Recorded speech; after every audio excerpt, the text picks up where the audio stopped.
All right, we are live here for day 3 of MODEX here in beautiful Atlanta. The weather has been beautiful this week, actually, compared to New Jersey, where I left. So we are kicking it off with day 3 here. It's Wednesday morning. We had a great night last night at Warehousing After Dark. So thank you to everybody that came out, attended, and big thank you to our sponsors as well. This morning we're going to do a little a little Modex debrief. In a sense, we're going to have a various cast of characters joining us this morning to talk about a couple of different parts of the warehouse sector and kind of what they're seeing over the last 2 days here at Modex, some of the trends, takeaways, and things that stood out to them. So if you missed our live streams yesterday and Monday, you can find those on our LinkedIn page, the New Warehouse LinkedIn page, or on our YouTube channel as well. So make sure you check that out. And if you're tuning in, let us know where you're tuning in from. If you got questions today, drop them in the comments. We got a great list of guests today. But kicking us off here first, our first guest of the day is going to be Parth Pathani. He is the Director of Warehouse Design and Innovation with Prologis Essentials. He also has a great newsletter about warehouse automation as well that you should subscribe to if you're not. But Parth, welcome in, man. Thank you. Thank you. Appreciate it. Yeah, we're in your hometown. I know it was fun last night. Thank you for having us. And weather has been great, so that's perfect. Yes. You were at our party Yeah, last night, yeah. Warehousing After That was Dark. fun. So give us the real time review. Oh, it was fun. Whoever is missing out, they're missing out a lot. I think There great we go. conversations, great event space, and personally, just it has become like a social gathering place. So appreciate you Yeah. guys doing it. Absolutely. We had a lot of fun, and thanks for coming out, of course. So, you are here, as your vest says, you're representing Prologis Essentials, right? So, so for people that are not familiar with Prologis Essentials, just give us kind of a brief overview. Yeah, so Prologis Essentials is a part of Prologis. Prologis, as you all know, world's largest warehouse real estate REIT. I sit under Prologis Essentials is a part of my responsibility or the Essentials responsibility is to help our customers get more from the building, find their problem statements, understand their problem statements, and find solutions for the problem statements. We are kind of vendor agnostic approach to this. We believe that if we can do it right for our customers, they'll stay with us for a longer time, and that's the North Star we are chasing. Yeah, absolutely, and a good North Star to chase, definitely, right? And makes total sense, right? As we've talked about previously, to have the real estate arm and then be able to assist those tenants as well and the things that they need to do. So we're here at Modex, right? And I know that you look closely at automation and robotics, right? As we talked about in your newsletter a lot and on LinkedIn, and as we talked in previous podcast Yes. conversations too as well. So tell us what's standing out to you. What are some of the takeaways here? I might take a different approach to answer this question because He's been taking a lot of different approaches lately, I will say. So I'm curious to hear this. So I walking into the Modex before Modex, I was a little concerned that this Modex would be all about AI, Okay. meaning that I will lose as an automation supporter, enthusiast. I will lose the clarity and in the hype around automation, just because I think everyone has focused there to the next shiny thing was AI. Yeah. But to my good surprise, pleasant surprise, that this is not the case. I feel like it has the both are going in parallels, if you will. So a couple of conversations I had yesterday with customers was really like customers like, hey Parth, it's a small regional tire distributor. They said, hey Parth, we reduced our development cycles for specific changes. We have a homegrown WMS. We always want to make some changes. We really use a cloud to make our changes, and 8 days of work was done like 1 hour, which is amazing from the AI perspective. And then he's also, yeah, that's great, but I also need to solve for my actual physical problems. Sure. And that's why, that's why I'm looking for solutions here, from automation perspective, right? And that has been the pleasant surprise that I walked into throughout the whole Modex was like, I was always thinking that, okay, now as I walk to my customers, they're like, hey, where should I prioritize my CapEx spend? Where should I be looking at it? But the conversations are both parallel because they understand the value of AI, but at the same time, they understand that AI will provide me data and I can only work on that data. I can make something out of data that I can actually make it actionable through automation. So that's my take. I think from an automation perspective, I think there are of course, great solution providers in the market. I think a lot of conversations, and again, another hot take, if you will, You is coming in hot. Let's do it. what I'm, and again, I'm blessed to have a lot of conversation, a lot of friends, a lot of partners in the industry. So the the another conversation that I've been seeing is around rebalancing. Folks Okay. are really thinking about their partner ecosystem. We are seeing some trends around where, hey, I work with this partner now. Should I look at the other partners' ecosystems? They're also thinking about solutions that they used to use in past. That, hey, I Mm, use X solution. Should I be looking at a Y solution now? So what this tells me is that probably just because of last couple of years where we have so much uncertainty, and that has reduced our, I would say, flexibility on how we are thinking about it, mhm. probably is giving us a overall the market an opportunity from the solutions provider to look at, hey, should I look at my portfolio? Should I expand my portfolio? Should you contract my portfolio from a solution provider perspective? And similarly, from the um, end user perspective, they are thinking, hey, I have this opportunity. I know I invest in automation.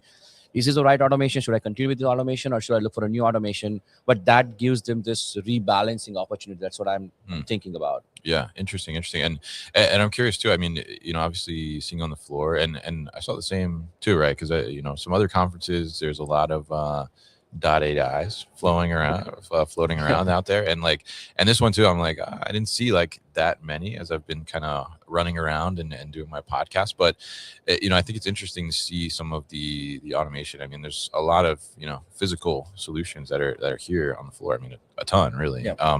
So what about from like a form factor of any type of specific automation that you saw that kind of stood out to you, maybe is like newer to your market? Yeah, and I was talking to folks at the warehouse in after dark yesterday. I Hmm. think one thing that it's really I was on a fence when I heard it for the first time Sure. was the metallic totes, Oh, okay. totes made out of metal, right? Yeah. I was on the fence. I was like, doesn't make sense. Why would you add more weight? It's going to be expensive. Mm. And yesterday's conversation actually is making me come around, to be honest. So Oh, which is okay. which is nice. I mean, it's always good to be corrected because Yeah, now yeah. that's why I'm So we learning have we have something. some persuasion happening at warehousing after Yeah, dark. Yeah, yeah, yeah. yeah, Okay, yeah. all It right. was great. Actually, that was great. So the way it really is understood that I think the metal toads, as of right now that I understand, again, I'm on my education journey as well. But I Mhm. think the early data points tell me that I think, of course, it's little bit expensive than the plastic totes, but at the same Sure. time, the freight cost is less because you can now fold it out and send it. Mm. The fire requirements reduces a lot because plastic is, of course, flammable, but the metal Sure. is not. And overall, it's just really helping from a totes fire safety perspective, Mm. which was something that I didn't understand when I read for the first time, but Hmm. now as I talking to the industry veterans, trying to understand and making sense out of it. So that's why I'm saying I'm coming around Yeah. on that specific piece of technology, or not even technology, but specific of form factor that I didn't know before MODEX. Yeah, yeah, absolutely. And I think it's interesting too. And we just had Adabotics on the Okay, podcast perfect. last week too, and they were talking about their galvanized bins too, which Yep. are collapsible as well. So yeah, I think interesting developments there. And certainly like I mean, I noticed that there's just a ton of ASRS options out Yes. there as well, right? So are you seeing any like kind of unique designs in that realm? ASRS, yeah. So that's a very topic close to me right now, just because I'm Mm. actually personally looking for solutions in that space. With the ASRS, what I'm noticing is I think the industry is divided in two places, Mm. where you have your standard two-way pallet shuttles, which is goes back and forth, right? And you have to move that pallet shuttle to different pick faces. Mm. That's typically two-way pallet shuttles, and then you have a four-way pallet shuttle, which has the elevator that goes up and down and stuff like that, like for specifically the pallet shuttles, right? Sure. Um, my take is that I think industry has still trying to figure out pallet shuttle in a place where they can reduce the lead times Mm. and reduce the uh, to be honest, the cost, Yeah. right?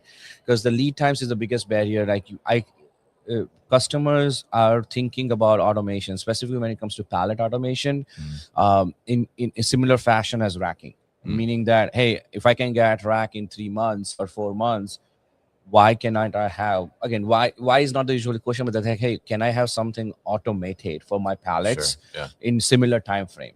And I feel like whoever solves this puzzle first would have a market edge on it. Yeah, yeah, absolutely. I mean, I think increasing or sorry, decreasing that lead time, right? I mean, Yeah. it's certainly like an important thing, and hearing some solutions saying like they're getting faster with it, Nice. right? And they're finding different ways to be able to get that infrastructure up a little quicker. So interesting to see there. And I'm curious, obviously you guys have a ton of real estate, right? Right. So what are you seeing, specifically around the conversation around automation being able to adapt to the brownfield setting? Oh, great question. I think didn't had any conversations around that at MODEX, but yeah, I did have a few conversations before walking into the MODEX. I think the brownfield implementation of automation is definitely something now leaders in the industries. I was talking to a couple of big grocers, and as they start thinking about heavy automated warehouses, one of the biggest concern is like, do I have enough power? Mm. Right. So one of the reason that question of course comes because of the data center boom, right? That we have Sure. everyone, most of the counties are pulling data centers, and when they pull data centers, all the power is going to data center. Yeah. So the answer is like, hey, do I have enough power? I'm also seeing a maturity around end users now from a building readiness perspective, meaning that we just are working on a project recently that customer bought a goods to person solution, and they're like, Parth, we are moving, we believe in this goods to person solution. We are going to start this new building in the next 6 months. Can you come in and help us understand the building ready? Yeah. Right. So, and again, good thing is this is not even a Prologis building.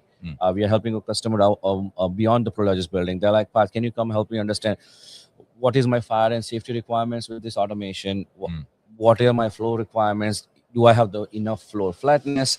What is my power requirements? Because they are in a building where it's a 300,000 square feet building. They are taking over 220,000 square feet building. So they're like, hey, if I take this half of this building, if the building overall has 2,000 amps, what is my allotment? Is it 80% of 2,000, or it's 2,000 on the other side of that 80,000 square feet and I don't get anything? Those kind of conversations are happening. So that tells me that it's a maturity curve where people are not just thinking as a widget, but more of a system where like, hey, if I bring this solution in my building, I need to look holistically, not just, hey, I put this widget, it should work by now. Yeah. No, there are aspect to that has to work. Yeah, yeah, absolutely. And I think it's interesting. And we've had a few conversations on the podcast in the last couple of months about that power situation too, as well, because, the more we automate, the more we bring in these, advanced systems that we see out here on the floor, right? I mean, the more power they require too, as well. And like, how do we set that up, and how do we make sure, not only is the power good, but the network can support and all those different things. I think, infrastructure is becoming so critical as you correct. Yeah. about, right? So we definitely are seeing that like infrastructure has become a key criteria for automations now, especially when you go towards more highly automated buildings, and that is happening, right? So for a retailer who is doing 50,000 units a day, probably there are solutions that are a little light on power needs. But if a retailer who is doing 150,000 units a day or 1.5 million units a day, they cannot think power as good to have. It's a must to have before they can put any automation. Yeah. Right. So we are seeing solutions in the market, especially we have some of our customers through like on demand power or I would say flex power until the county shows up with enough power to the building. Yeah, yeah, absolutely. So very interesting to talk to you here, Parth, and always great insights from you. And I appreciate everything you bring to the industry with your knowledge and your analysis too, as well, the things you see out there. So appreciate you coming by and talking to us this morning on day 3 at MODEX. I know you're going to have a great breakdown on Sunday in your newsletter. So if people are interested in hearing that or reading it, I guess, what's the best way to subscribe to that? Go to my LinkedIn. There is a subscribe button on my newsletter. I post a lot on LinkedIn as well. Let's connect on LinkedIn. I'm always open for a good chat. Yeah. If you're not connected, this guy connected to him. Yeah. And awesome. Thank you, Kevin. Really appreciate it. All right. Good to see you, buddy. Thank you. Appreciate it. All right. Have a good rest of the show. Yes, all right. That was Parth Bathani from Prologis Essentials. I see Morgan Wilson from SVT Robotics checking in. Hope you all have a good day too at SVT. Thanks for that big bash on Monday night. That was a lot of fun. And now we're going to have Vikas come in here. How are you, sir? Good morning. Hello, good morning. Representing Deloitte here at MODEX. Good to see you. Good to see you. Yeah, you too. You too. Let's get the mic here so that people can hear you at home. How is the show going for you? The show is going really well. Love the energy. I've been here pretty much since the start of the show. This is my Yeah. first time attending, and Oh, first Modex. first Oh, Modex. okay. All Yes, right. yeah, and yeah, like I said, love the energy. Love the solutions that are on display. At the Yeah. same time, a bit overwhelming from what I hear from when I talk to our clients. It's a lot. Yeah, right? yeah. Yeah, it's a bit much, and there's a lot of solution providers have very similar use cases that they're trying to address. So Yeah. it is getting a little overwhelming for some of the clients that we had been talking to. Yeah, Interesting. absolutely. Absolutely. Yeah, yeah. And let's talk a little bit about that. But first tell us, I guess, for maybe people that are, I'm sure people have heard of Deloitte, right? But tell us, like, how does Deloitte play with inside the four walls of warehouse operations? So within Deloitte and our supply chain practice, I mean, there are quite a few areas that we focus on. For the four walls specifically, we look at everything from operations, how your processes are, your overall operating model, Mhm. right? How you're organized, what the reporting structure would be, what reports you're using to drive the operation, as well as what technology you're trying to implement, and what sort of efficiencies and KPIs are being used to measure those KPIs. Yeah. So pretty much everything within the four walls, from strategy to implementation, and then helping support the ongoing run the business. Yeah, absolutely. And I think, very interesting to connect with you and talk about this. And I think you said something interesting there that, for your clients, right, it's becoming a little overwhelming, almost all the solutions out there. So I'm curious, because I'm sure, I mean, I talked to actually quite a lot of people that said this is their first Modex as Right. well. So I'm curious, how are you advising them to, kind of navigate this vast landscape of not only different types of solutions, but then within one type of solution, there's also like so many different providers and form factors and all these different things. So how do you advise them to navigate that? Right. I think it still goes back to a couple of basic principles, right? Where we see clients struggle is where they put the technology or the automation first, get kind of seduced by the Sure. value. Yeah, yeah. Right. I mean, it looks nice. Right? Yes, it looks very It looks cool, cool, and yeah. and there are KPIs, and it will optimize a particular area.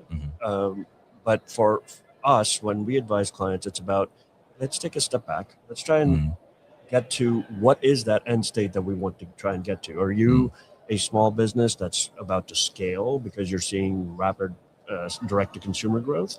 Are you a large business that is still looking for more efficiencies because either through organic growth or whatnot? And what do you want to get out of an automation project? And usually these automation projects tend to be very transformational. So the first thing is, what are the objectives? What's the business value? What's the highest impact? And then you start with, okay, well, if this is the particular business impact, like I want to increase throughput, the areas where I would want to focus on are going to be in how I position the inventory, how I pick, pack, and ship. So when you have nailed down what the objectives are and what business value you're trying to get out, then you start looking at, okay, what are the form factors that work within my various layouts? It would be great if every warehouse was exactly the same. That is far from the case. Unfortunately, there never are. So for each of the sites, the form factor may vary. But really, what are the objectives of that warehouse? You have some regional DCs that may benefit from dense storage, goods to person. And you may still have some warehouses that may not require robotics, but they may benefit significantly from process automation. Yeah. Because that, they focus on non-standard processes that may not be as easy from a physical automation perspective to incorporate. So it's starting with that, and then moving to the looking at the vendor set that's out there. Usually, we recommend they focus on a couple of key things when picking a vendor or a solution. Given that there's many, it's going to come down to the impact Sure. The overall cost of ownership, because total cost of ownership gets overlooked, because it's not just about what it's going to cost me to implement a particular solution, whether it's physical automation or process, but then what's it going to cost me to run on a day-to-day basis? What does it do to my talent strategy? So it's about impact, it's about cost, and then the timelines. And we typically recommend going with players that have proven solutions. So you start by narrowing down hundreds of providers to a set that that has proven value in similar footprints or similar scenarios, similar industries, and then apply those filters. Yeah, absolutely. And I think that's great advice there, because I think it is it's quite hard to navigate right now, because there is just so much, right? And I think this, MODEX here, this show, and the scale of this show and the size of it, I mean, it lets you see it like in real time, that there's just so many options out here. So, but you mentioned something there about, companies, maybe thinking like robotics, right? But maybe robotics is not quite what they need. So how do you kind of come to that realization, or how should a company look at their operation and make that decision that, like, oh, well, we think we need robots because that's like what we're hearing everywhere, and we come here and we see them like at every single way that we look, right? But the reality is, like, okay, we don't need them. So how do you come to the kind of that decision point where you're like, well, robots aren't what we need some process automation, or we need some further optimization on whatever? Correct. So in general, my first guidance to clients is, don't try to automate anything that hasn't been standardized yet. Okay. That usually ends up being problematic. But really start with a cold eyes review of where you are today, and be brutally honest, because a lot of times when we talk to clients who run into challenges with their transformations, it's usually, oh, but we thought we had the data. Yeah. Or, oh, we thought we had standard processes, because that's Sure. what we've been told, right? Because Yeah, sometimes the executives are far removed from what's happening in each of the sites. That's very true. So have that cold eyes review of where are you today? And then we decide, okay, well, what's the first step that's needed to get to that? That's what this road mapping exercise is all about. Is like, okay, well, where are we today? What are our priorities? How do we get there? And what's going to give us the biggest bang for the buck? Because you don't want to start working on some fancy white elephant type of project that takes years, and then your business has changed. Before it's gone live, because you've probably seen enough news articles about transformations where that has happened. So nothing still replaces that initial cold eyes review, prioritization, and then trying to figure out, okay, well, what is going to be the best solution for me? If I am in a warehouse that does not yet run standard processes, that should be my first step, because that in itself is going to drive significant value. If I'm still a paper-based operation, getting in a system that will put some controls and start directing operations, that typically will provide double-digit efficiencies, right? And that's conservative. So starting with a solution in mind is never usually the answer. Sure. Starting with just a technology assessment or an isolated decision of, okay, my warehouse needs this, without figuring out what is the rest of my operation doing, or what is the rest of my supply chain doing, technology perspective, I think that could be problematic as well. So, yeah, absolutely. And I think it really key what you said there, like starting with a solution in mind, right? Trying to work around something, like as we talked about earlier, like, okay, I see something out here and I'm like, well, this is really cool, right? Like, this would be great in my operation. And then all of a sudden you're trying to find a problem to fit into this solution that it doesn't necessarily fit into, right? So I mean, I think it's a great kind of assessment there, and great advice on how to kind of go about that properly and get that data, like you said, that you maybe thought you had. And I've certainly been part of some projects like that where, the C-suite or higher up is like, oh, we don't have that? Yeah. It's like, how could we not have that, right? But that's the reality, right? Every business that I've talked to says, oh, our data's clean. Yeah. That's usually the first conversation. And 99% of the time, it's not clean. yeah, there are some that have done a much better job, and those are the ones that you see being very successful in terms of automation, streamlining, digital transformations, etc. Yeah, absolutely. So great advice from you here this morning, and appreciate you sharing your insights on your first MODEX ever. Yes, right? And so, excited. well, let's ask. Will you be back? Yes. Yeah, of course. We'll be at ProMat next year, and then MODEX again. Yeah. All right, fantastic. Well, it's great to get you to stop by the booth this morning and talk to us a little bit. If people want to get in touch or learn more about Deloitte and how Deloitte can help them, what's the best way to do that? Usually just LinkedIn, start there, or there are contacts on our website from a supply chain perspective. In fact, our leader of supply chains here today, he's also But today and the rest of the show, definitely stop by the booth in Building A. All right, fantastic. And I'll be by there too to say hi a little Please do. later as Looking forward well. to it. Yeah, so great to see you this morning. Thank you, Kevin. Thanks so much, sir. Have a good one. You too. All right. That was Deloitte giving us some knowledge on how they go about these different things. And now we're going to get some views from a true operator here. Yeah. We got David Welsh joining us from Radial. He is VP of Operations over there. David, how are you this morning? I'm good. How are you? I'm good. You know, it's day 3, so I'm just telling myself I'm not tired to be able to continue to go Same thing through. here. Yeah. My legs are giving out. Yeah. Oh, my feet are, these dogs are barking. Yeah. So definitely for sure. And shout out to Hoka though for, they don't sponsor me, but if you wanted to, I'm wearing like holes in these things. So, but yes, it's great to get you in here. So you're with Radial. Yes. So for people that maybe are not familiar, just give us a quick overview of Radial. Yeah, we're 3PL. We've got more than 40 years of experience in the industry. One of the things we differentiate ourselves with is we have, a payments, tax, fraud, multiple services beyond just fulfillment and transportation. So we're in that retail space. We're doing e-commerce, D2C. We do a lot of B2B as well. Yeah. But our core is in that D2C space. Yeah, definitely. And obviously, you're VP of Operations, right? So I'm sure you're coming to the show looking for some solutions to some problems or challenges that you're having in your building. So so share with us a little bit about, coming into MODEX. What was kind of top of mind for you? Yeah, I think what we've seen over the last 18 months is clients are coming to us with more flexibility, like they're desiring that. Sure. So it's whether it's in length of term, so 1-year deals or 3-year deals, like we're seeing more 1 year than 3 years, just depending on where they're at in their space, in their journey and their curve. So some have been burned by 3PLs, and so they just try it before you buy it long term.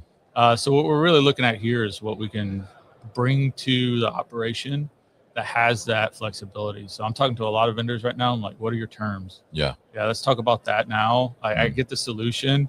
Some of it isn't differentiated as far as like what automation it brings, what capabilities it brings, but those deal terms and that contract structure is really important to us. Yeah, absolutely. And I think it's interesting in the 3PL space because there is like that variability, right? Where it's like, okay, well, if I'm going to go after a solution, it's either got to, be pretty agnostic in terms of the product that can fit or the client that can fit, or, I got to get my payback within my contract terms, right? So, so tell us a little bit about like, how do you balance that, right? I mean, how do you look at a solution and kind of evaluate like, yes, like this could be great for us right now, but it's also going to be great for us, 3 years, 4 years, 5 years down the line. Yeah. So we're focusing on how do we get it on the front end? How do we solution with it? Yeah. So it's day one with the deal versus retroing current operations. So that's really what we're focused on right now. Yeah. I find that, we have 20 buildings around North America right now with Radial US, and augmenting current operations with just the standard stuff that's out there isn't as fruitful as you bringing it in day one. So that's we're really, really focused on that right now. I've got my whole solutions engineering team here, and my implementations engineering team. Oh my God, you guys are scouring the floor. Yeah. Okay, I like that definitely. And so you're gonna talk a little later today as well. I think at the Locust booth, right? You guys recently did a 11 o'clock deployment, right? So so tell us a little bit like about that, and how do you all work with Locust, and why, I mean, based on what we've talked about already, I mean, like why was that a solution that you decided that this is a good fit for us right now? Yeah, so Locust have been fantastic, great partners of ours since 2019. So we've been in this with them since initial with Locust. So currently, what we're doing right now, we just launched a health and beauty brand with them in California. Okay, it's going fantastic. It's great. So we'll be speaking a lot about that. What I'll draw out in the partnership is exactly what I just talked about. Those deal terms. Yeah. I won't disclose them, but like they are flexible. That's the main core aspect of them and why they're so attractive to us. Yeah, absolutely. And they notably have their RAS model, right, which helps with that flexibility. I'm curious. I mean, do you see? Obviously they've been doing that for a long time, and you've been with them for a long time, as you said. Adjusting kind of their pricing models, their purchasing models to be able to accommodate that flexibility. Yeah, RAS is becoming more standard. Yeah. So like several years ago, it was a heavy investment capital. You to get in, even in pilot phase, you kind of had to, if they got in met certain metrics, it was an automatic contract. Yeah. So there's less of that. We're seeing more RAS as I go around and talk to everybody. That becomes like it's almost one of the first questions I ask, and I've rarely heard no's this week, so that's pretty common. I see that, and I see more length of term optionality, which I like. Again, like I said, we're signing 1-year deals right now with modern brands. They're on the upswing, things like that. They don't know exactly if they're they fit in 1 node, 2 nodes, 5 nodes in 3 years, so. We really need that flexibility and that scalability. So those are the 2 components that I'm, anchoring in on, and that's what I've seen. So there aren't many solutions out there that aren't offering some aspect of optionality there. Got it. Okay. Yeah. And I think I see that too as well. Like as I'm having these conversations, and I think, super important there, because I think, and I feel like I've seen too, like more and more, brands, especially as like e-commerce has grown just, exponentially, more and more just like going direct to 3PL instead of doing like their own fulfillment. And that means more flexibility needs to be in the market, as you said, in the beginning, that your clients are looking for that as well. So now what about like from the, I guess from like an AI perspective, right? Yeah. Are you all doing anything with AI? Yeah. Is there anything interesting, or are you still kind of like, we're trying to figure it out? Yeah. So I think that's one of the key things that we're seeing right now. Yeah. We have an AI roadmap. Okay. We know what we're doing with it, but when we're doing vendor selection, AI is a component of that. It's a heavy grade. So whether it's an LMS we're vetting out or a WMS. Both WMSs that we will be exclusively stacked with by Q1 next year both have AI modules. So Manhattan Active has a chat functionality, and then Lodua has AI more on the productivity and waiving side. But they both have aspects of it. They both have a roadmap to develop even more. I think one of the speakers mentioned earlier this week that AI is doubling AI in a 10-week span. So I find that interesting because it's, the self-learning model, the machine learning. So what we're doing today may not be what we're doing in 2 quarters, 3 quarters with it. But for our roadmap, it's key for us. It's a differentiator. I think everyone's sprinkling AI on things, but you really got to get it down how deep and wide it is and what actually the functionality of it is. So like even with whether it's AI or just evergreen, I think those are the 2 key on the software side that we're seeing that are the key differentiators for us on selection. Yeah, absolutely. And I love you say you just like sprinkle a little AI. Yeah. Right? Yeah. So I mean, from that perspective though, 'cause you mentioned like the WMS, components, and you're looking at solutions and evaluating, like, do they have AI involved in some way as part of the roadmap?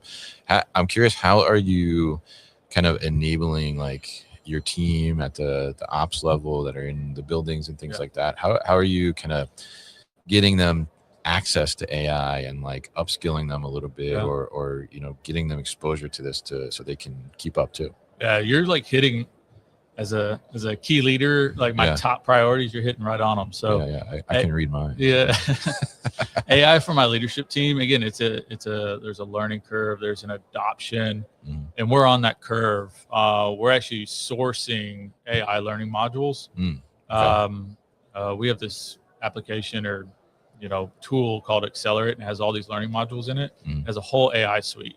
So right now I've got leaders pouring through it, vetting it, and seeing which modules we want to assign to our leaders as just like a skill adoption, skill development, things specific to AI. Because there's a lot of training out there, but what is specific to our needs, our wants, how do leaders adapt to it? How do they augment their task and such with it? Sure. And we want to get it deep too. So we want to at the associate level. Right now we're doing through the leadership phase to get more buy-in and adoption to it, because we have tenure. Again, we've been around 40 years. I have leaders that have been here 30 plus years. And so along that curve, we need to expect to have iterative training, multi-source provided, whether it's in WMS, whether it's, we're just using Copilot on Microsoft. Our corporate policies are going down on AI usage. And so that's getting feathered out to all the teams on what not to use, what data you can pour in what application and such. Sure. Yeah. Super interesting. And I love that you mentioned there that you eventually want to get it all the way down to like the associate level too as well. So I'm curious, like what do you think that looks like, or what do you envision that like the associates will be able to do with AI tools? Yeah, I think it'll be a similar curve to robotics, robotics and automation. As far as a phasing, I think the timing will be vastly accelerated because the advancements in AI will come so fast at us. But I expect that same learning curve. They're suspicious of it at first. There's a couple phases before they fully embrace it. I think we'll see that, and I think the more we put it in front of them, the more we show and provide use cases or firsthand experience that it is helping, I'll see more adoption from that. So we're not necessarily selling AI as a core competence. I think we could. We're more interested in what it's doing for us and not necessarily using it to like corner the market or be a differentiator. Although we could, I think we're less in that space and more in the adoption. We want to move fast with it. We want to learn with it alongside of it to get it, full 90+% penetration in our adoption. Yeah, absolutely. And I think that makes sense, especially like where we are right now, because you mentioned, how fast AI is like iterating and doubling and all these things. And so very interesting to hear kind of your approach there, and also how you look at some of these solutions, and then kind of how you're thinking about them from, all different levels of the organization, which I think is really smart. So really appreciate you coming by this morning and talking with us, sharing us a little bit about what's going on in your head from an operations perspective. Always good to hear. And good luck on your talk today. Yeah, I appreciate it. All right. Have a good day, Great man. to see you. Have a good one. Thank you. All right. That was David Welsh from Radial. Up next here, we're going to have Casey Winans coming in from about what he's seeing around WMS. Casey, welcome in, sir. Hey, Dustin, see you checking in here, and Umar as well. Come on in here, sir. Throw the headphones on. You'll be able to hear me better. Oh, man. What a difference. Yes, big difference, right? Big difference here. Let's make sure we got you on the mic here. Cool. So good to see you this morning. How's MODEX going for you? It's been great. I've been doing a lot of walking, that's for sure. Just people back and forth. Trying to discover what's out here, right? This is research for me. Sure. Always, yeah, absolutely. And we're happy to give you a seat for a couple minutes here to rest. So you're the founder of Full Stride. Yes. So tell us real quick, what is Full Stride? Full Stride, WMS software selection for 3PLs. So it's first system, second system, evolution there. There's a lot of vendors out there, right? A couple hundred plus. There's a lot of noise. It's hard to kind of figure out where it is. It's opaque in general, just the industry in general. So I do a lot of research ahead of time, and I have my vendors that make sense, right? Created. Sure. When I work with customers, I'll go out, I'll check out their sites. It's a big part of it is I'm looking for something that's different than how a lot of selection's done, right? You get the typical RFP, 1,000 questions. It's a lot of movement, a lot of effort. It looks valuable for the mid market. It's usually kind of too much, right? Yeah. It's cost prohibitive that way. So I've come up with a different approach, right? I'm looking for what I would call critical levers. Going in, looking at something that's a very hairy workflow or a capability that most vendors don't have, and I'm looking for those to kind of knock down the options out there. Yeah. And that's what I educate my clients on. And I'll grade 3 to 5 different vendors that come in that fit that model in various ways, and I'll show them how they stack rank in a sense. I go beyond that though. I talk about maturity of the business, right? So there's a product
questioning, why are we built this way? Yeah.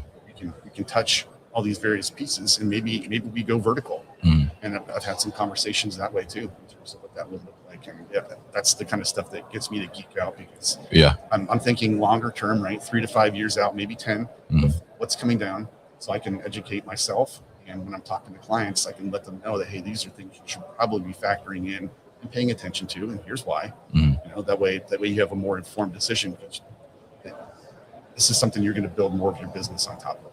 Ripping and replacing is hugely expensive. It wastes a lot of time. It kills morale.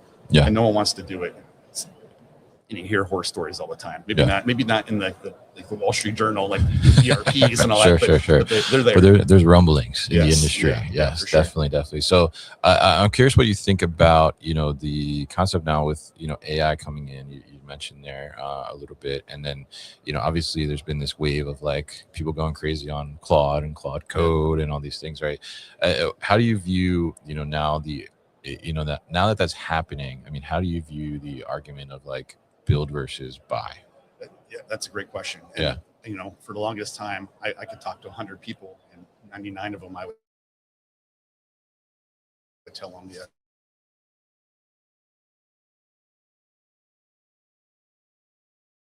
it's around the edge cases. It's, you can get a core in there, but now it's more accessible. You have engineering and just the expectations in the market, right? Ensuring it used to be something that was there, but everyone customized the snot out of systems. So the API doesn't exactly keep up with that, but that's becoming something that's much more prevalent. You have systems that are connecting that way.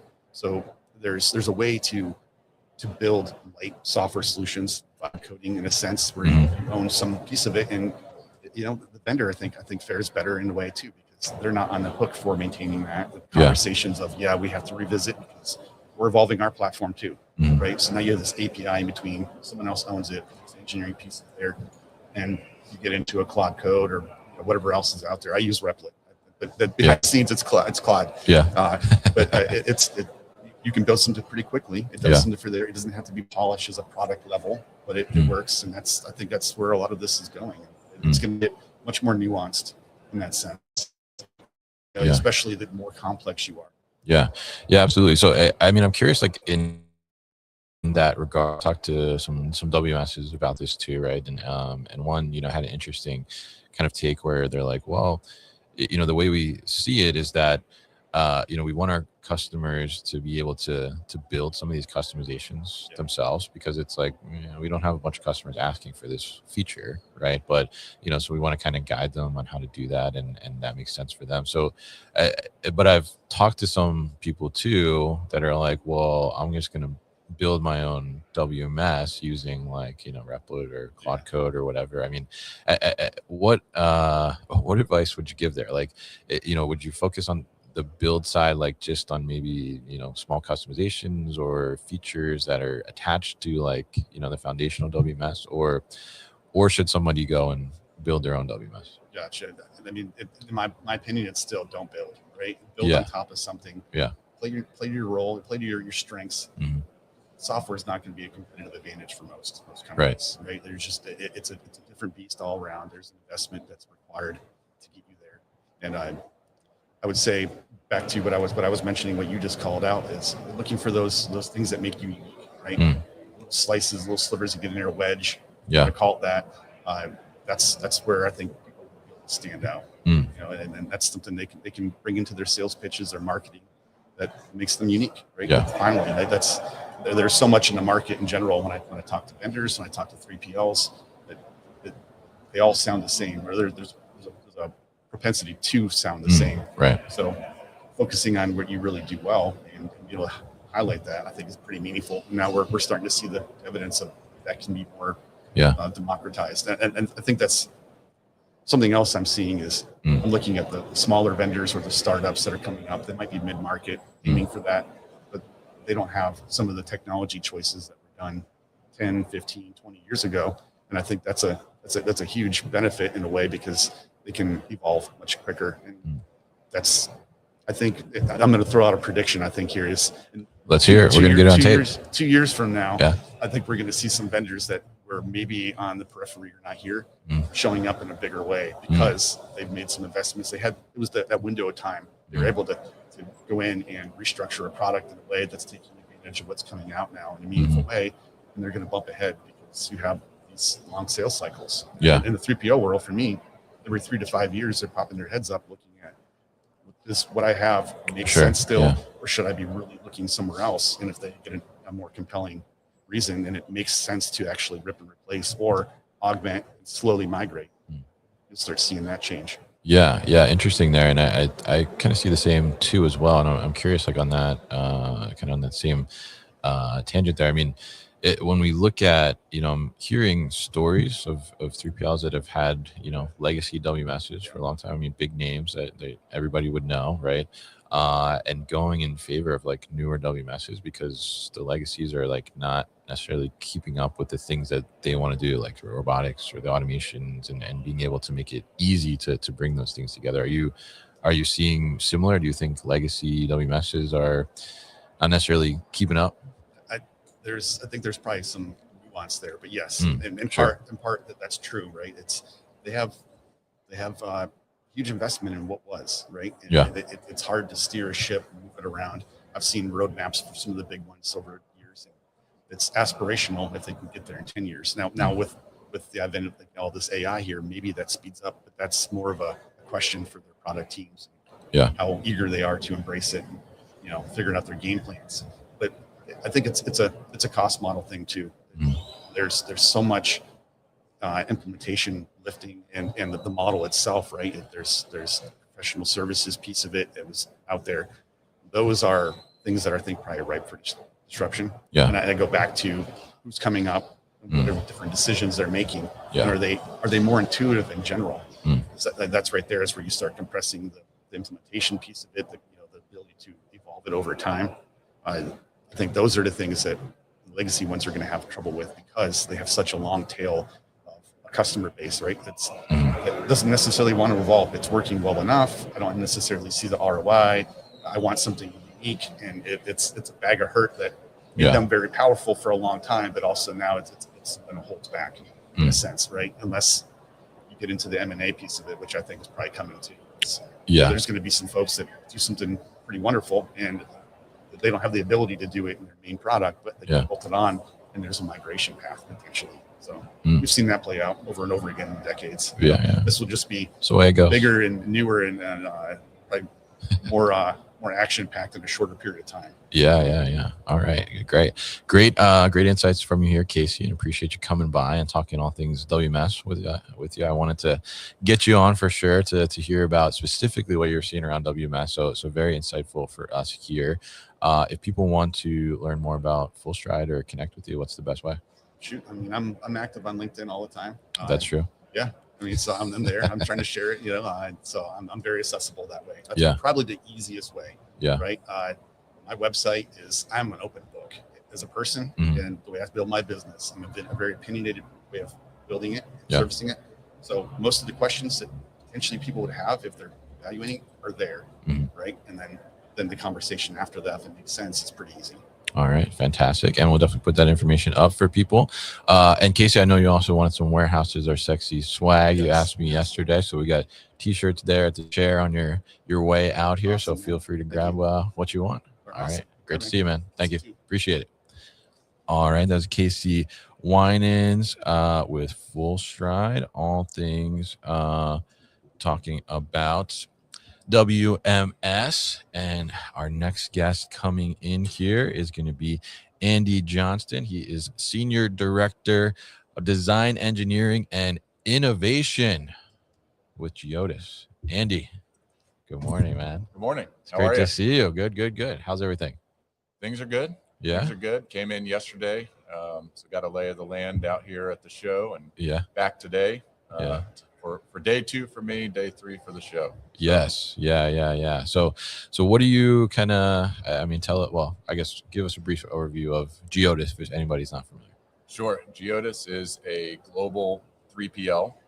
So our global headquarters is in Paris, France. Our America's headquarters is in Brentwood, Tennessee, just south of Nashville. And we're truly an end-to-end supply chain partner for your business. We can handle your freight from manufacturing all the way to your customer's doorstep through our freight forwarding offerings, transportation, warehousing, distribution, and then we'll do final mile delivery as well. So we have about 50 million square feet of warehouse space in the U.S. And continuing to grow. Yeah, absolutely. So you got a little bit of space to put some of the things that we see here on the floor in, right? So you are looking at innovation, like specifically, right? So I mean, this is kind of like your show, right? Sure. Yeah. So tell us, like, when you are coming to the show, you said you just came in yesterday. I mean, tell us a little bit about kind of like your process to prepare. Like, how do you kind of, I guess, get all the information from your team and the different operations on what, challenges they're kind of having? Like, how do you plan that out and get strategic about, covering all this ground? It is a lot to cover. Yeah. If you're not coming prepared, what I tell people is you can get lost very quickly. Sure. Yeah. So the first thing is understand who's going to be at the show and where they're going to be, getting the floor layout and understanding just the lay of the land. I use this show as an opportunity to network with a lot of our current partners and also get to see what their new offerings are. Yeah. So my approach is always first to try to schedule some meetings with people that are partners with us, or people that I want to understand more about their technology, make time marked out during the show to meet. Otherwise, it can be very chaotic. Yeah. And typically, the companies that are here are more than willing to do that. They want to get some time, with their partners, which is great. And then from there, we always block out a little bit of just white space so that we can walk around, see what's new, just talk to other people about what they're seeing as well. And the show just continues to grow. I mean, I know you've been to probably many of these with MODEX and ProMat as well, but I think this year at Hall B seems to have expanded even more, and now there's Hall A with the startup. So it's just growing. Yeah, I'm only here for about a day and a half, and I don't think I'll be able to get cover the entire floor, but certainly if you do, I will be highly impressed.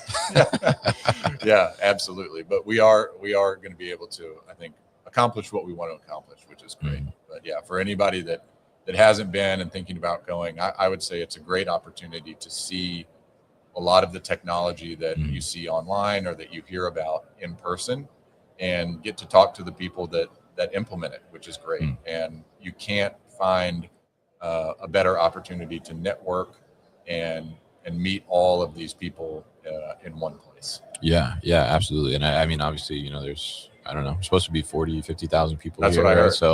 So obviously a ton of people from our industry in one place, as you said, for sure. So tell us a little bit about, coming here. I mean, are there any like kind of specific areas that you're looking at, whether it's automation or AI, any specific challenges that you're trying to solve for? What's kind of top of mind? Traditionally, for me in particular, being over the design engineering and designing the warehouse, we are looking at technology, hardware that we can put into our operations to help our operations teams operate more efficiently for our customers, and ideally make the lives of a lot of our teammates easier by leveraging tons of the technology that's here. What's interesting though is there has been a big shift from the hardware, so the Locuses, the Picklebots, the Vecnas, the you name it, that are out there, to the technology, and how can we software, how can we leverage the software now to make those operations more efficient. So my particular expertise is not in the software. We do have a team at Geodis that is looking into many of those different offerings specifically. And we're also doing some of our own development as well. You do have to be, I'll say, curious when you're talking to a lot of the companies out here, because everybody is leveraging AI in one way or another. At least that's, on the billboard. Yeah. So it's on everybody's side. That's right. You have to understand how exactly are you leveraging AI to make your business better. But there's there's certainly a lot of great products out there, but understanding who's really understanding what goes on in the warehouse and how their technology can help, I think is a big differentiator and a way to find the companies that we would want to partner with. Yeah, absolutely. And that makes a lot of sense because I mean, that software is really kind of driving that at the end of the day, whatever, if there's a physical component to it, or it's not really that great unless the software is great in itself to be able to tell it what to do, or tell that Right. robot what to do. Right. So I mean, when it comes to AI, how are you approaching it internally? Right. You said you're developing some stuff yourself, right? But I mean, for your organization, like how are you, I guess, getting people up to speed, right? Or training them and getting them access and exposure to these different tools that are now available? What is the approach there? Well, we want to make sure that we're, first of all, I think the big topic in AI is making sure that our data is secure. We want to make sure that Geodis's data is secure, that our customers' data is secure when we're leveraging these tools. That's why we're doing a lot of in the build versus buy conversation. We are doing some of the build so that we can ensure that our data is protected and that's safe for us and for our customers. Yeah. But we're also looking at what opportunities are out there for us to buy or leverage some of the things that have already been developed. So we're taking what I would say is kind of a crawl, walk, run approach to it. Making sure that we're doing it correctly and doing it the right way. That is being handled mostly by our IT group. I'm not as involved in that, but it is interesting here for me in particular. I'm seeing if there's opportunity to leverage that type of technology to help us in our design or help us in our data analysis. So to make us more efficient on the back office side. Sure. Yeah, absolutely. And I think it's interesting too as well. And you mentioned there kind of the buy versus build conversation, right? And we were just talking to Casey about that, the previous guest here from like a WMS perspective. But I'm curious, like, how do you make that determination, right? Like you look at an idea and you're like, okay, well, there are some companies that have a solution for this, but this is something that we could potentially build with AI or whatever the tool might be. Like how do you make the decision to like go one way or the other? Yeah, that's a great question for a coworker of mine that I'm not as involved in a lot of those decisions. I think some of it in a very broad sense comes down to the cost in terms of both, just internal hours to do that development and the timeline. What's the undertaking going to be? And then again, the big piece is the security. Is this something where we could leverage that technology and ensure that our data is safe? Or are we going to have to undertake that ourselves? Yeah. Good points there, definitely. And I think it's an interesting conversation. I think it's kind of like evolving, right? I think like, it was almost like a few years ago, I think, people were like, oh, like buy, like don't bother building. But now it's like building is becoming super accessible, right? So now it's kind of like, all right, there's a big kind of question there in a sense. So I'm curious, for someone in your position, right, as you're kind of going through the floor here, when you approach a booth or you see something maybe that catches your eye or you had on your list to check out because you think they're doing something interesting, what questions are you asking? Like how are you evaluating these solutions to see like, okay, this is something that's viable or this is something that is it's not quite there yet? First thing is just give me an overview of the technology. Help me understand what this robot is doing. What problem are you trying to solve? A lot of times that can be pretty obvious when you're looking at it. If it's a picking solution or a truck unloading solution, but help me understand how you got to this product. What research did you do? What customers are you working with? I like to understand the makeup of the company. So who is working company A? Who might have had experience in warehousing and distribution. I think that's very important for me in particular because, and for our organization, because if they have people that have worked in the industry, in particular in a warehouse, they better understand the problem that they're trying to solve and how dynamic that environment can be. This is a very clean, easy, forum for everybody to display their technology, and you're seeing a lot of like just things operating on a loop, which is great. But warehouses are much more dynamic than what we see here on the show floor. They're not as polished. That's right. Yeah. That's right. So help me understand the makeup of your company. What research did you do? The problem that you're trying to solve, and then I also like to try to get a sense of just the culture of the company. How many installs do you have?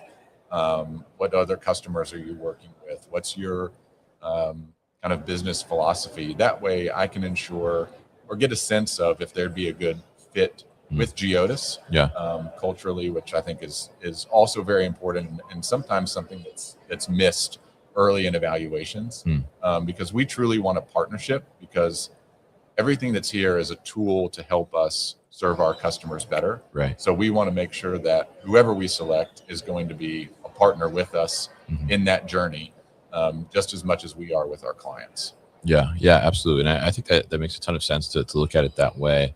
And I'm curious because you mentioned there a couple of times, right? You want to know like, well, who are they working with already, right? And what have previous installs looked like? But obviously there's a ton of startups that are like bubbling up in this industry too as well.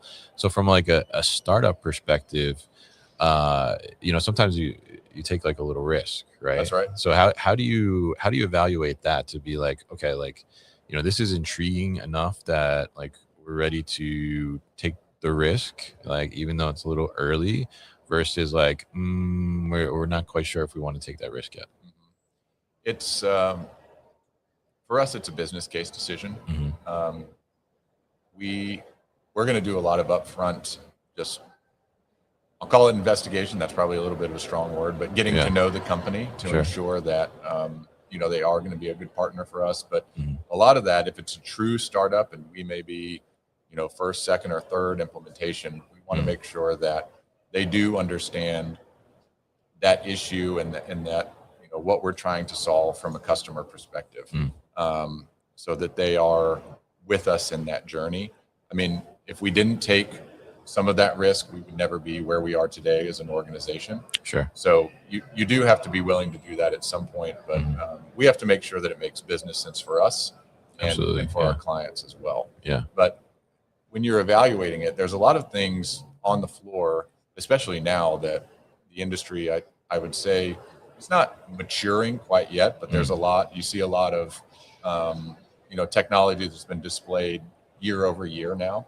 So if there's something that looks similar to one of the larger companies, I want to understand what sets you apart from this other company over here where your solution looks very similar to theirs. Tell me how you're different. How are you going to market? How are you selling against other people that your product is better? I think that's always interesting to hear kind of their sales pitch. And that can give you an indication too, if they really understand what they're going after and what market they're trying to enter. Yeah, absolutely. So startups out there, take note. There you go. Yeah. But great to hear from you here, and great to hear kind of how you approach some of this, and very thoughtful kind of evaluation and looking at these things, and also how you kind of tackle one of these shows as you're looking for, I'm sure there's things out there that catch your attention, but you're looking for, what's actually going to solve the problems I have right now. So Andy, really appreciate you stopping by this morning and chatting with us a little bit. Yeah. And also Andy is a founding council member of our Warehouse Innovators community. If you got questions about that, reach out to me, but appreciate you for joining us here and also being a part of the community as well. Absolutely. Thanks for having me, Kevin. All right. Have a great rest of the day. All right. Have a good one. All right. That was Andy Johnston from Geodis. He is Senior Director of Design Engineering and Innovation. And now we have our last guest of the morning coming in. Jet, take a seat, buddy. Good to see you again. You got headphones right there. Yes. You can sit right here. This will be your microphone. Okay. All right. So Jet is joining us. He is the president of EPG USA. How is it going? First of all, thanks for having me. It's going great. Of course. Yeah. Phenomenal. Yep. Yeah. Really good show. Yeah. So day 3, right? You all have had some kind of new products coming out as well, right? Yep. And EPG. If you haven't seen my Lydia video, definitely check that out. Very cool things there. But give us kind of like a brief overview of EPG for people that aren't familiar. Yeah, absolutely. So EPG is a supply chain execution software platform. Can I come in a little closer here? All right. That better? Yeah. Okay. EPG is a supply chain execution software platform. Mm-hmm. So we offer solutions such as WMS, WCS, contract and billing, labor management, transportation management. Also, you mentioned Lydia Voice, right? Yeah. So that's the other part of our business where we acquired a company called Top System, and that was essentially the company that owned Lydia Voice. So now Lydia Voice has been a part of our portfolio since about 10 years. Time flies.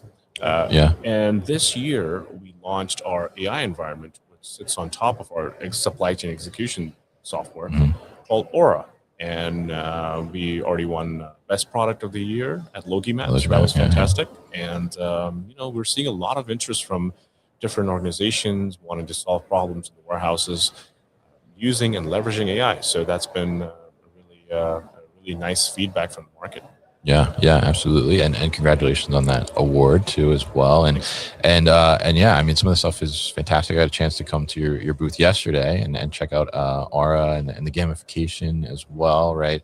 And hear about the Lydia coins too. That was pretty cool from a gamification perspective. So I'm curious here, at the show, right? We're on day 3 here. So what have been some of the kind of challenges, problems that people are coming to the booth with? Yeah, so more and more they want to see, now that we talked about that a little bit, but we see supply chain visibility was massive, right? I mean, you're hearing about that for the past several years. Now people want to take the next step. Yes, supply chain visibility is great, but then what do I do with this? Now you have this information at your fingertips. How can I use agentic AI? How can I leverage AI to solve real life problems? And that's what we're seeing a lot of interest from is, and sometimes, a lot of these companies have mandates, but really they also want to innovate. They want to separate themselves from the competition. So they really are looking for ways in which they can be ahead of their competition by leveraging something like AI. To gain that competitive advantage. And that's at the crux of why they're looking and exploring different types of solutions out there. Yeah, absolutely. And I think it's interesting because we had a couple of 3PLs on this morning too, right? And obviously they need competitive advantage, right? Because there's a very competitive market there when it comes to 3PLs. But when we look at that from the AI perspective, right? And you all now have Aura, right, as well. So if you couldn't tell when Jet came in and saw his Aura here, like going on, right? So from the AI perspective, I mean, tell us a little bit about like, what are you enabling now to happen for AI, like within the 4 walls with Aura? Yeah, so we partnered with NVIDIA on one of our use cases called Warehouse Observer. Essentially what we're doing is we are real time, not only understanding what's happening within the 4 walls of the distribution center, but then now you have the ability to send or set alerts. Like let's say that Jet is standing in the middle of an aisle, and where there's forklift traffic, he shouldn't be there, right? So that will send an alert. So from a safety perspective, if there's liquid that's spilled, that will be captured and notified automatically. So essentially, someone to really help the supply chain manager. All of these tasks were being done by the supply chain manager. Now they can have all of these tasks, and rather all of these outcomes be reported back to them, and supply chain managers can focus on other things. The other big thing that we also see, especially from an orchestration perspective, so we have another product called in the Aura suite. We have another use case for Warehouse Orchestrator. What that does is we are able to, once we understand if let's say a shipment is coming late, that's a problem that we see quite a bit, right? So shipment is coming late. How do you then really arm yourself to solve the problems you need to solve to make sure that the orders that you currently have, how do you reorganize those orders? How do you do all that work that's required because of that something on that shipment was needed to be shipped out? That is now being done by us by using agentic AI, in which what we do is we're taking out, as soon as we get the information, truck is late. Yeah.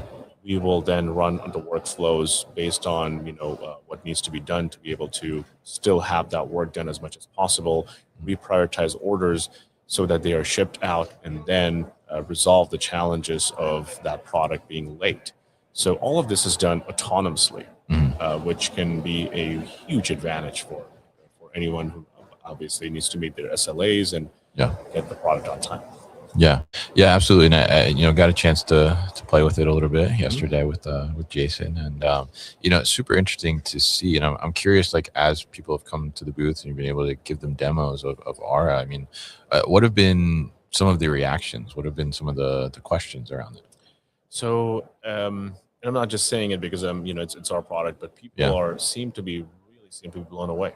They are, they're looking for something, and sometimes, a lot of times, they don't even know what they're looking for, right? They just want to have a solution that can help solve some of the problems.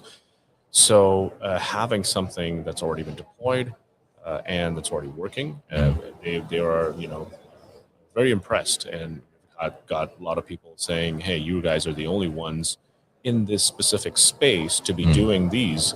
And, we certainly get a credibility from the likes of NVIDIA and also Microsoft as well. Sure. Partnered with here for Aura. Yeah, absolutely. And I think it's super interesting because it's a very comprehensive suite of tools being put together. And the one thing that stood out to me is certainly like the ease of use of it, right? And you talked about some of the some attendees coming to the booth, wanting further visibility within the supply chain, right? And I think you mentioned the observer, right? I mean, certainly that's like one where I saw the use cases where it was like somebody dropped a package, right, or there was a pallet left for too long, right, a certain amount of time, and calling out these alerts. And for those operational leaders, I mean, that's giving them such additional visibility that otherwise they wouldn't have, right? I mean, you think about 500,000 square feet, 1 million square feet, right? I mean, you can only see so much as a person, right? But when you're able to unlock that and get that further visibility, like, not only can you increase like the safety, number one, right, but you can also increase like your efficiency. You can make sure productivity is better, and you help the training aspect of the employees as well. I mean, I thought it was very interesting when Jason showed me like the communication with Aura, right, and talking to it and saying like, well, I have this, but I don't know what to do, right? And I was able to tell it, right? So tell us a little bit about like that kind of part of it too. Sure, absolutely. So one of the things that we do is, you mentioned the communicator, that's what we call it. Yeah. So just like you go on ChatGPT, you say, hey, I want to do this, and then it gives you, based on obviously the model, it gives you several options and gives you the outcome. Similarly, we have the similar workflow. So I say, go to the device and say, let's say that I'm a picker. It's day one for me, Kevin. And I walk into the warehouse and I look at a broken pallet. I'm like, I don't know what to do with this. Yeah. So I talk to the device and I say, I see a broken pallet. What do I do? It will say, well, you want to claim the pallet or you want to call your supervisor? I'm feeling bold that day. And I say, I'm going to claim the pallet. Day one, 2 minutes into the job. So we already have the workflows from the organization that's set into our semantic brain. I don't want to get too much into the technical details, but those workflows will be invoked and said, okay, you want to claim the pallet? Go to the pallet. Step number one. Step number two, scan it, or whatever the case may be. And it will walk you through a series of actions, after which I perform those actions and then I finish the task. So boom, I am 2 minutes into the warehouse. This is my first day and I'm able to do that task seamlessly. Yeah. So if you think about the cascading or the effect that this can have is the training time for your warehouse workers reduces dramatically. Yeah, absolutely. And I think it's so interesting to see that. And I have to say, like, I first got my hands on Lydia Voice last year, right? And I was impressed with the ease of usability, but now seeing like the other things like the Aura yesterday and gamification, like, your approach to ease of use, right, and accessibility from a user experience and design perspective, I think is fantastic. I have to compliment you guys on that. And I think that is such a critical thing, especially in warehouse operations. Like you said, somebody comes in, it's their first day, and 2 minutes in, they run into something they don't know what to do. Like, most of the time it's like, all right, well, I got to go run and get whoever's training me or the supervisor, right? And then, there's a delay there and all these things, right? But giving these tools to allow them to kind of, just keep going, right? And be able to figure some things out on their own, and also teach them, right, as they're absorbing that and those things, I think is a fantastic thing that you all are bringing to the market. So really great to talk to you here and kind of learn more about what you're doing from the AI perspective. I'm curious, like, if coming out of this show this week, what would you say is like your one big takeaway for the industry? One big takeaway for the industry is,